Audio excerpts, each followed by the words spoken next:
Veteran cowboy Ray Thompson had seen wild horses do many strange things in his 50 years working the Montana rangeland. But when he spotted a lone Mustang mare frantically digging through 4 feet of snow in the middle of nowhere, he knew something was desperately wrong. Wild horses conserve energy in winter. They don't waste precious calories digging unless it's life or death. As Ray got closer, he could see the mare was exhausted, her hooves bloody from scraping frozen ground, her sides heaving with exertion. She'd been digging for hours, maybe longer. But digging for what?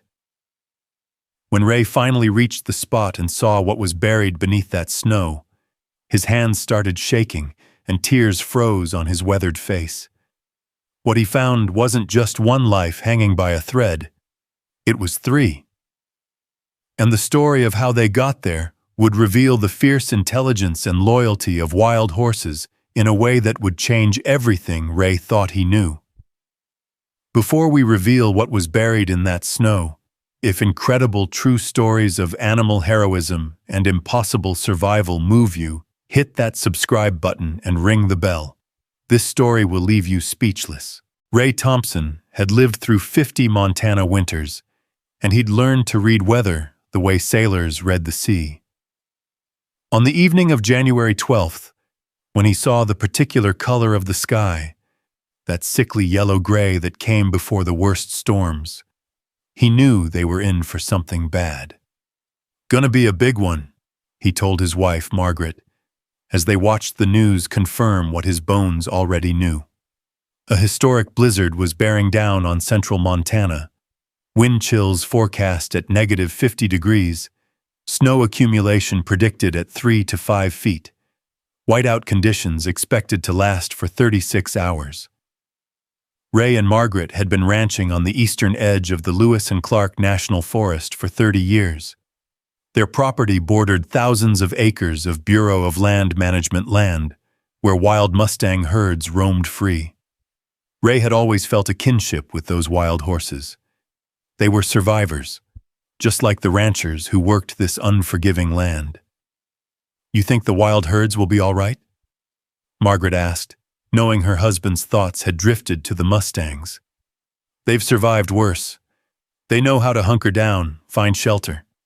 Horses are tougher than people give them credit for." But even as Ray said it, he felt a gnawing worry. This storm was different. The forecasters were using words like unprecedented and catastrophic. The blizzard hit at 2 a.m., and it hit hard. Ray woke to the sound of wind screaming around the house like a living thing. By dawn, visibility was 0. The world had turned white, not the peaceful white of a Christmas card, but an angry, violent white that erased everything. Trees, buildings, mountains, all vanished into the howling void. For 2 days, Ray and Margaret stayed inside, keeping their own livestock as safe as possible in the reinforced barn, rationing generator fuel, and waiting for the storm to pass. The house shook with each gust. Snow piled against the windows until the world outside was completely blocked. Ray had weathered many storms, but he'd never felt so completely isolated, so utterly cut off from the world. On the evening of the second day, the wind finally began to die. By the morning of the third day, an eerie silence had fallen. The storm was over. When Ray finally opened his front door, he couldn't believe what he saw. Snow had drifted up to the roofline in places. His truck was completely buried. The landscape had been transformed into something alien. Nothing looked familiar.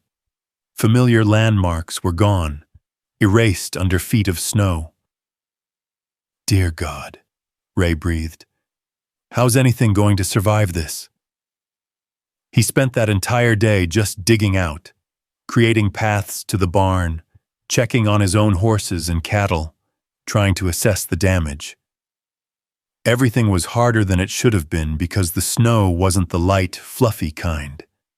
It was heavy, dense, and in many places it had been compressed by the wind into something almost like ice. By afternoon, Ray had managed to dig out his snowmobile, the only vehicle that had any chance of moving in these conditions. His thoughts kept returning to the wild Mustang herds. They ranged across about 10,000 acres of rugged country. How many had survived? Were any trapped? Injured? "I need to check on the wild herds," Ray told Margaret. She nodded, understanding. "Be careful, and take the radio." Ray bundled up in every layer he owned, loaded emergency supplies onto the snowmobile, and headed out into the transformed wilderness. What he would find would haunt him forever, but it would also restore his faith in the remarkable intelligence and loyalty of wild horses. The snow-covered landscape was eerily beautiful and deeply disturbing. Drifts 10 feet high in some places, entire sections of fence line buried, and in silence that suggested the absence of life. Ray had been riding the snowmobile for about 90 minutes, covering what would normally be a 15-minute distance, when he spotted something that made him slow down. Tracks in the snow. Fresh tracks. A single horse from the look of it, and the tracks showed something unusual. They weren't heading toward shelter or lower ground where survival would be easier. They were heading uphill, toward the exposed ridgeline where the wind would have been most brutal during the storm. Why would any horse head toward the worst conditions? Ray muttered to himself. It made no sense. He followed the tracks, his sense of unease growing. And then he saw her. About 200 yards ahead, partially obscured by a small rise in the terrain, was a horse. A wild Mustang mare, dark bay in color, standing alone in the vast white landscape. She was facing downward, her head low, and she was doing something Ray had never witnessed in 50 years around horses. She was digging. Frantically, desperately digging through the snow with her front hooves. Ray approached slowly, not wanting to spook her. As he got closer, details became clearer and more disturbing. The mare's hooves were bloody, worn raw from scraping against frozen ground. Her coat was rough, covered in ice. She was thin, too thin, suggesting she hadn't eaten in days. Her sides were heaving with exhaustion. This horse had pushed herself to the absolute limit of endurance. But she wasn't stopping. Even as Ray approached, even as she surely heard the snowmobile, she continued digging, chopping at the snow with her front legs, scraping it aside, then digging deeper. She'd already excavated a hole about 6 feet wide and at least 3 feet deep. "Easy, girl," Ray called softly, shutting off the snowmobile about 30 feet away. "Easy? What are you doing out here?" The mare finally looked up at him. Her dark eyes were wild with exhaustion and something else, something that looked almost like pleading. She whinnied, not a greeting, not a warning, but a sound of desperation. Then she went right back to digging. Ray dismounted and approached on foot, slowly, carefully. The mare was so focused on her task that she barely acknowledged his presence. That alone told Ray how dire the situation must be. A wild horse, especially one that had probably never been within 100 feet of a human, should have fled immediately. The fact that she stayed meant whatever she was digging for was more important than fear. "What's down there, girl? What are you trying to get to?" Ray reached the edge of the hole the mare had excavated and looked down. At first, all he saw was more snow, packed hard by the wind, compressed into layers. But then he noticed something. A dark patch in the white. A shape that didn't belong. His heart started pounding as his brain processed what he was seeing. It was fur. Dark brown fur. And as the mare scraped away more snow, Ray saw more detail. An ear, part of a face. "Oh my God," Ray breathed. There's something buried under here. The mare whinnied again, urgent, desperate, and intensified her digging. Ray suddenly understood. This wasn't random. This mare knew exactly what was down there. She'd been digging for hours, probably since the storm ended, trying to reach whatever, whoever, was buried beneath 4 feet of snow. Ray grabbed the folding shovel from his snowmobile and dropped to his knees beside the mare. "I'm here to help, girl. I'm here to help. Let's get them out." Ray and the mare worked together. An unlikely team, Cowboy and Wild Horse, united by desperate purpose. Ray shoveled, the mare pawed and scraped, and slowly, agonizingly, the hole deepened and the shape beneath became clearer. It was a foal. A young foal, maybe 6 months old, buried completely beneath the snow. As more of its body was revealed, Ray's heart sank. The young horse wasn't moving. Its eyes were closed. Its body was rigid with cold. "Come on, baby, come on," Ray muttered as he worked faster, his breath coming in gasps. The mare was making sounds Ray had never heard from a horse. High-pitched, urgent calls that were clearly directed at the buried foal. Finally, after what felt like hours, but was probably only 15 minutes, they'd cleared enough snow to fully expose the foal. Ray immediately checked for signs of life, pressing his hand against the young horse's chest, feeling for a heartbeat. Nothing. The body was cold, still. Ray's heart broke. "I'm sorry, girl," he said to the mare, his voice cracking. "I'm so sorry. We were too late."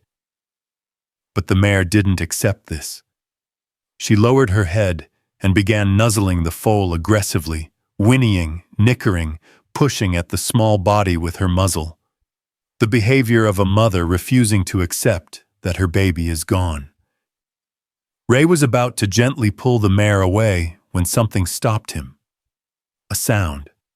Faint. Barely audible. A tiny exhale of breath from the foal. "Wait! Wait!" Ray pressed his hand more firmly against the foal's chest and felt it. Weak. Incredibly faint. But there. A heartbeat. This foal wasn't dead. It was in severe hypothermia, barely clinging to life, but it was alive. Ray's rancher instincts kicked into high gear.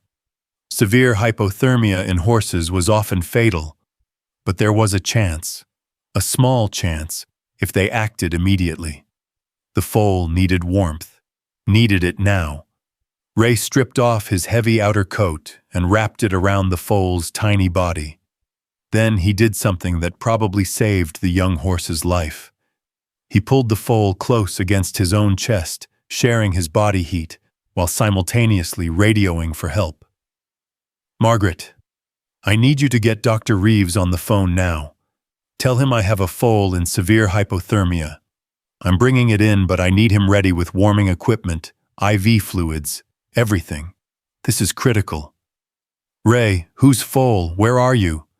"It's a wild foal. Long story. Just get Reeves ready. I'm coming in fast." The problem was transporting the foal. It was too large to carry easily, too weak to stand. And Ray was alone except for a wild mare who had no reason to trust him. But when Ray began carefully lifting the foal, preparing to somehow get it onto the snowmobile, the mare did something extraordinary. She positioned herself next to Ray, lowered her head, and seemed to brace herself, as if offering to help carry or support her baby. "You're coming too, aren't you, girl?" Ray said softly. "You're not leaving your baby." It took several attempts and some creative problem-solving, but finally Ray managed to position the foal across the snowmobile seat, wrapped in his coat and an emergency blanket from his kit. The mare followed closely as Ray started the engine. But then Ray noticed something that made his blood run cold all over again. As the mare turned to follow the snowmobile, Ray saw something on her other side. More tracks in the snow. Small tracks, leading to another snow-covered mound about 20 yards away. "Oh no," Ray whispered. "There's more than one." He stopped the snowmobile and ran toward the second mound, his legs sinking knee-deep into snow with each step. The mare followed, whinnying urgently, confirming Ray's terrible suspicion. There was a second foal buried here, and possibly, Ray's eyes scanned the disturbed snow patterns, maybe even a third. This mare hadn't been protecting one baby. She'd been trying to save her entire family, all buried when a massive snowdrift collapsed during the storm. Ray stood in the snow, his mind racing through an impossible calculation. He had one foal on his snowmobile, barely alive, needing immediate medical attention. He had at least one more, possibly two more, buried somewhere nearby. He had a wild mare who was clearly in distress and refusing to leave. And he had limited time, limited resources, and limited transportation. "Think, Ray, think," he muttered to himself. The first foal needed to get to veterinary care immediately. Every minute of delay reduced its already slim chances of survival, but abandoning the other buried foals meant condemning them to certain death. Ray made a decision. He radioed Margaret again. "I need you to come out here with the truck, four-wheel drive, chains on the tires, and bring every blanket we own. Bring Dr. Reeves if he's already there. GPS coordinates coming. There are multiple foals buried out here. We need a bigger rescue operation." "Ray, the roads are barely passable. Margaret, please. These babies will die if we don't move now." "We're coming. 20 minutes. 20 minutes. Ray looked at the foal on his snowmobile, wrapped in his coat, still not moving, still barely breathing. 20 minutes might be too long. But if he left to take this one to safety, the others would definitely die before he could return. The mare made the decision for him. She walked to the second mound of snow and began digging again, her bloody hooves scraping at the frozen surface. The message was clear. My other babies need help too. Ray ran to the second site and began digging alongside the mare. This time the snow wasn't as deep, maybe 3 feet instead of 4. Within 5 minutes, they'd uncovered a second foal, smaller than the first, also motionless and cold. Ray went through the same check, pressing his hand against the small chest, feeling for any sign of life. This foal was in even worse condition. Its body was completely rigid with cold. Its lips had a blue tinge, but again, incredibly, there was a heartbeat. Weak, irregular, but present. Ray ran back to his snowmobile and grabbed every piece of fabric he had. Emergency blankets, the tarp that covered his supplies, even the seat cover. He wrapped the second foal and positioned it next to the first on the snowmobile. The vehicle was now overloaded, but he had no choice. The mare was already moving to a third location, another disturbed area of snow about 15 yards away. Ray's heart sank. A third one. How was this possible? How had all 3 foals ended up buried? As he dug out the third location, the story began to make sense. This must have been where the mare and her foals had sought shelter during the storm, a natural depression in the land that provided some protection from the wind. But during the worst of the blizzard, a massive snowdrift had formed, burying the depression completely. The foals, huddled together for warmth, had been trapped as tons of snow accumulated above them. The mare had somehow survived. Perhaps she'd been standing rather than lying down. Perhaps she'd been on the edge of the drift. But her babies had been completely buried. And the moment the storm ended, she'd begun digging, for hours, refusing to give up, refusing to abandon them. The third foal was the smallest, probably the youngest. Ray's hands were shaking as he cleared the last of the snow from its tiny body. This one looked worse than the other two. Its body was completely stiff, frozen in a curled position. Its eyes were partially open but unseeing, glazed. There was frost on its eyelashes. Ray checked for a heartbeat and felt nothing. He moved his hand, trying different positions on the tiny chest. Still nothing. He put his cheek near the foal's nostrils, feeling for breath. Nothing. "I'm sorry, Mama," Ray said to the mare, tears streaming down his weathered face. "I'm so sorry. This little one didn't make it." But the mare wouldn't accept it. She pushed past Ray and began aggressively nuzzling the smallest foal, licking its face, nickering urgently. The sound was heartbreaking. A mother calling to her baby, demanding that it wake up, refusing to believe it was gone. Ray knew he should pull the mare away, should focus on the two foals that still had a chance. But something stopped him. Maybe it was the fierce determination in the mare's eyes. Maybe it was 50 years of experience teaching him that horses knew things humans didn't. Or maybe it was just the desperate hope that miracles could still happen. The mare positioned her body over the smallest foal and lowered herself to the ground, creating a shelter with her own body. She continued licking the foal's face, its ears, generating friction and warmth. Her breath created small clouds of vapor in the frigid air, and she deliberately breathed onto the foal's face, as if trying to share her own life force. Ray had seen mares revive weak foals before, but never one that appeared dead. Still, he found himself whispering, "Come on, little one. Your mama's not giving up on you. Don't you give up either." Minutes passed. Ray kept one hand on the tiny chest, feeling for any change, any flutter of life. The mare continued her vigil, licking, breathing, nickering softly. And then, so faint Ray thought he'd imagined it. A tremor. A tiny movement under his palm. Wait. Wait. I felt something. He pressed more firmly and felt it again, the faintest flutter.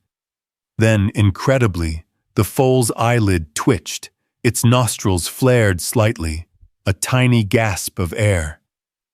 "She's breathing! Oh my God, she's breathing!" The mare had done it. Somehow, through sheer determination and what could only be called maternal will, she'd pulled her smallest baby back from the edge of death. Ray heard the sound of an engine, Margaret arriving in the truck with Dr. Reeves, the local veterinarian who specialized in large animals. They came running through the snow, carrying equipment and blankets. Dr. Reeves, a man in his 60s who'd seen everything in 40 years of practice, took one look at the three tiny foals and shook his head in amazement. "They're alive? After being buried for possibly 12 hours or more?" "Barely," Ray said. "But yes, all three." The next hour was a blur of activity. Dr. Reeves worked with practiced efficiency, checking vital signs, starting IV lines with warm fluids, wrapping the foals in heated blankets. The mare stood watch over everything, never more than a few feet from her babies, alert and protective but somehow understanding that these humans were helping. "We need to get them into a warm environment immediately," Dr. Reeves said. "Ray, can we use your barn?"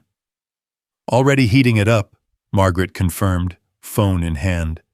"I've got space heaters running and heat lamps set up." The challenge was transporting 3 hypothermic foals and 1 wild mare who wouldn't leave them. In the end, they loaded all 3 foals into the bed of the truck, surrounded by heated blankets and monitored by Dr. Reeves. The mare followed the truck, walking alongside it as Ray drove slowly through the snow-covered landscape back toward his ranch.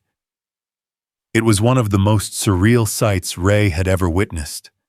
A wild Mustang mare voluntarily following a vehicle, staying close to the truck that carried her babies, trusting these humans she'd never encountered before because they were saving her children. When they reached the barn, Dr. Reeves set up what was essentially an equine intensive care unit. The 3 foals were positioned on deep, warm bedding under heat lamps. 4 fluids dripped steadily into their tiny bodies. Monitors tracked their vital signs. And the mare stood watch over all of it, moving from one foal to another, checking on each, offering comfort through touch and sound. "I've never seen anything like this," Dr. Reeves said quietly. "The odds of even one surviving burial in a blizzard for 12+ hours are astronomical. 3 it's impossible. But here they are." "Will they make it?" Ray asked. "The next 24 hours are critical. They're all showing signs of hypothermia, possible frostbite on the extremities, and they're severely weakened. But they're fighters, like their mother." Everyone looked at the mare, this wild horse who'd refused to give up, who'd dug through 4 feet of frozen snow with her bare hooves, who'd kept calling her babies back to life through sheer force of will. The first 24 hours were touch and go. The 2 larger foals showed gradual improvement, their body temperatures rising, their breathing stabilizing, signs of awareness returning. But the smallest foal, the one that had appeared dead, remained in critical condition. Her body temperature wouldn't rise above dangerous levels. Her breathing remained shallow. She drifted in and out of consciousness. Ray stayed in the barn that entire first night, along with Dr. Reeves and the mare who never left her baby's side. Around 3 a.m., the smallest foal took a turn for the worse. Her breathing became labored. Her heart rate dropped dangerously low. "This is it," Dr. Reeves said quietly. "She's not going to make it, Ray. Her body's just too damaged from the cold exposure." The mare seemed to sense the crisis. She moved to the smallest foal and did exactly what she'd done in the snow, positioned herself over the tiny body, creating shelter, breathing warmth, licking and nuzzling, refusing to accept the inevitable. Ray found himself praying, something he hadn't done in years. "Come on, little one. You've fought this hard. Don't quit now. Your mama needs you. Your siblings need you." And somehow, impossibly, the tiny foal stabilized. Her breathing evened out. Her heart rate strengthened. As dawn light filtered through the barn windows, she opened her eyes, truly opened them with awareness and recognition, and whinnied softly to her mother. The mare's response was immediate and overwhelming, a sound of pure joy and relief that echoed through the barn. She nuzzled her baby frantically, tears, or something that looked remarkably like tears, forming in her large dark eyes. "I'll be damned," Dr. Reeves whispered. "I'll be damned. She's going to make it." Over the next week, all 3 foals continued to improve. They regained strength, started nursing normally, began playing and interacting with each other. The mare's hooves healed. Her body condition improved with regular feed and warm shelter. She remained wary of humans. She was still a wild horse at heart. But she tolerated their presence because she understood they'd saved her family. Ray faced a decision. These were wild horses, protected under federal law. Technically, they belonged on BLM land, not in private care.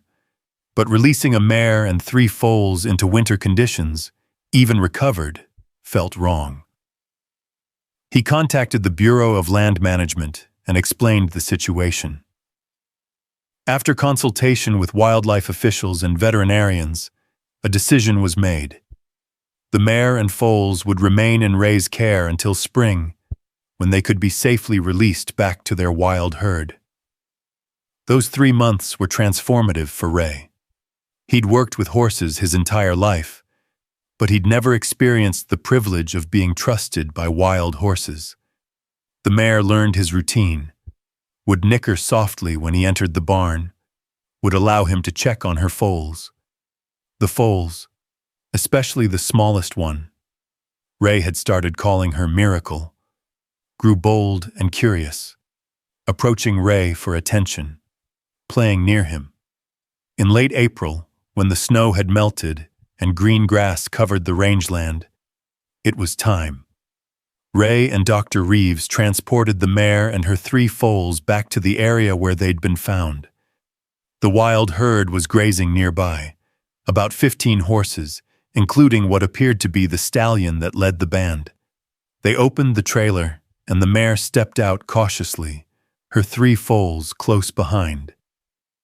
She looked back at Ray one final time, a long, lingering look that conveyed more than any words could. "Thank you. I won't forget." Then she whinnied loudly, calling to the herd. The stallion responded, galloping toward them. Within minutes, the mare and her foals were surrounded by the rest of the herd, greeting, touching, welcoming them home. The 3 foals that had been buried in the snow, that had survived against impossible odds, were absorbed back into the wild herd, gambling and playing with other young horses as if their near-death experience had been just a bad dream. Ray watched until the herd moved over a ridge and disappeared from view. He wiped his eyes, not bothering to hide the tears. "You all right?" Dr. Reeves asked quietly. Yeah, I'm all right. Just saying goodbye is harder than I thought." 2 weeks later, Ray was checking fence line in his truck when he saw something that made him stop. On a ridge about 200 yards away stood a horse, a dark bay mare with 3 foals by her side, 2 larger, 1 noticeably smaller.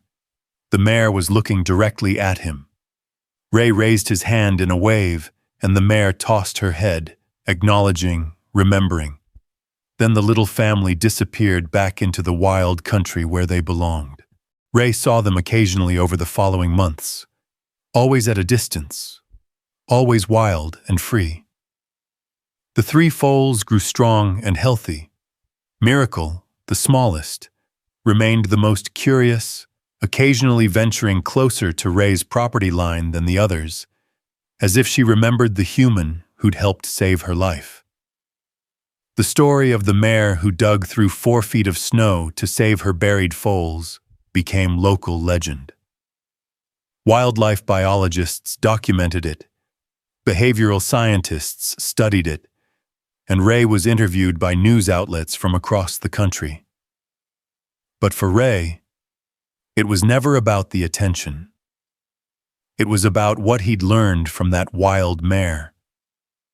He'd learned that maternal love transcends species, that wild animals are far more intelligent than most people imagine, that the will to survive, the refusal to give up, can overcome impossible odds, and that sometimes, in the harshest moments, when everything seems lost, miracles can still happen. All 3 foals, now named Hope, Faith, and Miracle by the local community, survived and are thriving in the wild today, now over a year old and strong. The mare continues to lead her family across the Montana rangeland. Ray Thompson says the experience changed his life and deepened his respect for wild horses beyond measure. Wildlife experts say the mare's behavior, digging for hours with bloody hooves to reach her buried foals, demonstrates problem-solving abilities and maternal dedication that challenges everything we thought we knew about wild horse intelligence. If this incredible true story of survival, maternal love, and the unbreakable bond between mother and children moved your heart, please subscribe to our channel for more extraordinary animal rescue stories. Hit that like button, share this video to honor that brave mare's determination, and tell us in the comments. Have you ever witnessed an animal refusing to give up against impossible odds? Thanks for watching, and remember, love is the strongest force in nature, and sometimes the will of a mother can literally move mountains, or in this case, 4 feet of frozen snow.